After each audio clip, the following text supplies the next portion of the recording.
Yeah, go I guess ahead. the mayor, or Terry, I'm not sure. You know, we talk about the central maintenance facility and the wastewaters. You know, I thought we addressed a lot of these things with our sewer and water rates. We just did. So are we trying to expedite? What are we doing? Yeah, that's a good question to you, Mr. Chairman. What those represent, as far as the central maintenance facility, the anticipated budget of such a facility is in the neighborhood of $10 million or so for such a facility. The rate adjustments included small portions of which would contribute toward that facility. In the notes in each segment, that's one of the constants in this all these scenarios, is $400,000 coming from a combination of any of these revenue sources to supplement what would come out of the enterprise funds and those rate increases. If you took, say, if you were in the scenario 2 category, if you looked in there and you see the central maintenance facility item a little more, you know, near the middle, I'll read that. $400,000 annually toward a central maintenance facility, which would cover a portion, approximately $5.2 million of the debt service. The additional would be the sanitation this would come out of the sanitation fund, $175,000 per year, out of the water fund, $175,000 a year, and wastewater, $75,000 per year. Less in wastewater because they have a separate facility at the waste treatment plant where most of our vehicles are stored, maintained, and operated out of. But a portion of those activities would be stored and maintained in this proposed new central maintenance facility. So essentially, the utility rates would cover half of the overall cost, and the general fund would cover the other half. It wouldn't be appropriate for the utilities rates themselves to pay for a facility because the street department is a big user of such a facility. Our police cars are maintained out of that facility. It would probably be more efficient for us to maintain and operate or repair some of our fire apparatus out of that facility as well. So there's a lot of general fund items that would be funded out of that. So that's some clarification on the central maintenance. And then when we talk about the central maintenance garage, I don't think we've ever gotten into detail, but building at the existing facility, and let me just say this. I mean, you know, we've got all these vacant buildings in town. Isn't there a way to take advantage? Or, you know, we looked at the Nordson building at one time, talking about purchasing that, which is significantly less dollars to do.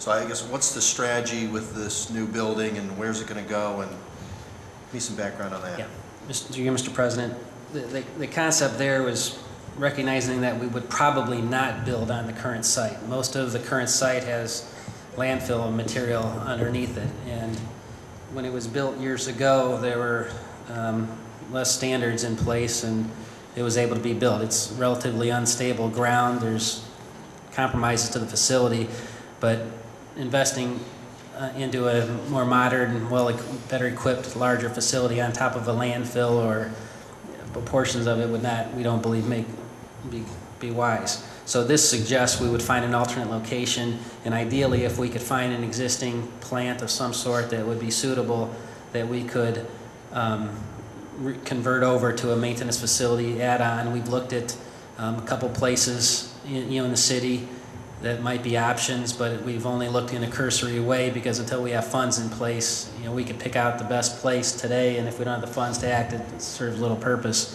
So should this be all in place immediately, then we would start the process of identifying the best, most efficient, practical place to be, whether it would be vacant land or land where an existing facility would be that we could retrofit and add on to.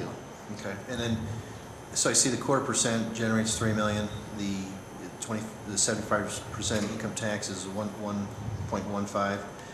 What does the health department? Was that $900,000 at one time we discussed that it would generate? About $1 million. About $1 million. So two. But yeah. So 5. Scenario 1 would generate approximately $5 million in overall. Scenario 2 about $4 million, and scenario 3 about $1 million or $3 million. And so one more time. Scenario 1 $5 million, $4 million. Scenario 2 and $3 million on. Yes, and as Mr. Corzan described, the big item that's removed from out of scenario 1 is that community recreation multi-generational facility. That's removed.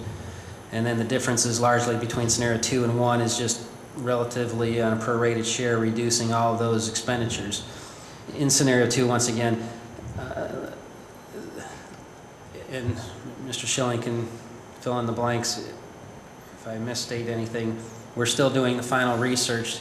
There's the expectation, the possibility that we could put these two scenarios, or two items within scenario 2, the income tax credit and the income tax measure, would be separate components of legislation, but they could be voted on as one ballot request. It could be two items with distinct legislation, but one vote to pass or fail, the two of them combined.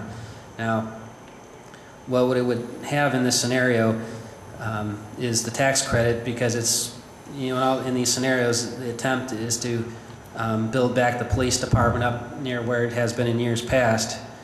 Recent years here is to dedicate all of that tax credit, for simplicity's sake, toward the police department, which would be about $1.15 million. So as that goes up or down, that would be the line item, and the police extra revenue would be within that line item. And then the others would be on a prorated share. The other major money source coming from this new money would be towards streets. We're showing $1.1 million, and that would largely be paving, largely matching federal funds, but also replacing our equipment more frequently, extra person or two to operate it, and ultimately, provide a better street maintenance in our city. So, in scenario 2 of that $4 million, about 2.25 of that 4 is police and streets, which have come up overwhelmingly as that which this community, through the planning 2015 process up to today, has been calling for more of. The Black Watch groups, et cetera, have been calling for more police, shorter response time, et cetera. Then the other components are parks in general. We've talked about Cascade Park and all the erosion, that we're about to lose substantial portions of Cascade Park. Downtown, we have challenges with the sidewalks and other things that those funds would go within there. So more than half would be police and streets, portions of which would go to fire, a portion to the central maintenance facility, a portion to downtown, and a portion to our parks. All of which polled high in the polling. They were overwhelmingly recommended in the 2015 process. This is, we'll say this has been largely an administrative process, this page in front of you. We were taking the requests of the 2015 process and showing them, and ultimately this body, how we might practically seek funds to do so. In scenario 3, basically, this just makes us whole where we're at right now, doesn't it? I mean, we're short $3 million. We're pretty close to it. I mean, yes. The other components embedded within these, for your reference, also are scenarios of what residents might pay in these. In scenario 2, going back to there, for an individual earning $50,000 outside of Elyria, they would pay approximately $250 a year, or $4.80 a week.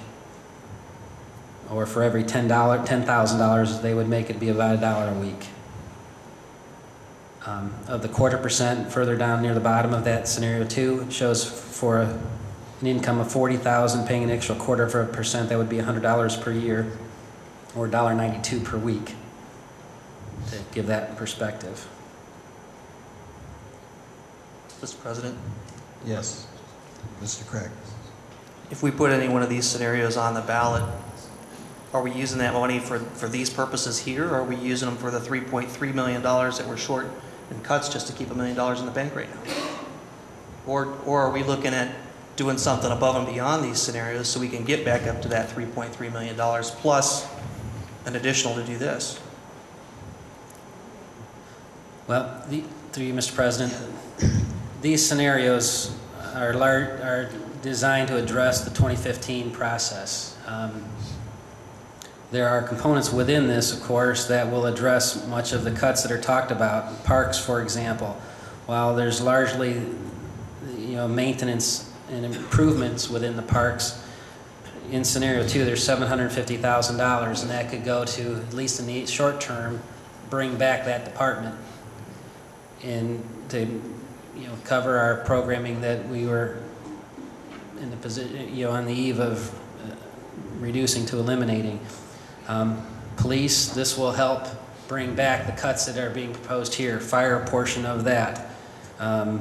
There's even, there could be a scenario where it could be said that for the first 12 months of this collection period, the monies could be simply used to replenish the funds in any number of ways, and then after a period of time that they be spent along these lines.